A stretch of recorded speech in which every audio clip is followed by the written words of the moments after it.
Welcome to your Cyber Tips Explainer, where we make everyday people understand the cyber world around us. Okay, let's start with a modern-day fairy tale. Or maybe a nightmare. Could that toy really be a spy?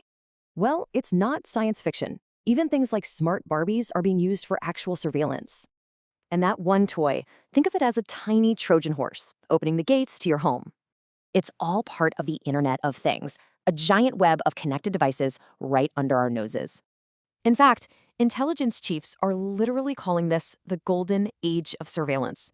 Pretty chilling, right? It's called pervasive sensing.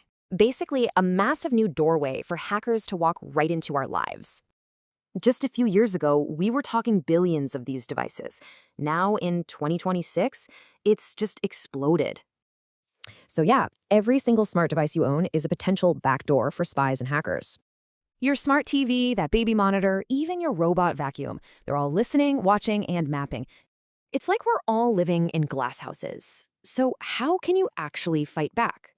The good news is you're not helpless. You can fortify access, demand transparency, and just be vigilant.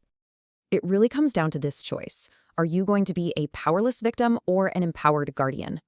So as we connect everything in our world, you've got to ask, what's the real price for all this convenience? Binge on our playlists on a watch marathon to become a cybersecurity expert. Subscribe to this channel, like and share this video with someone you deeply care about to have a foolproof cyber defense.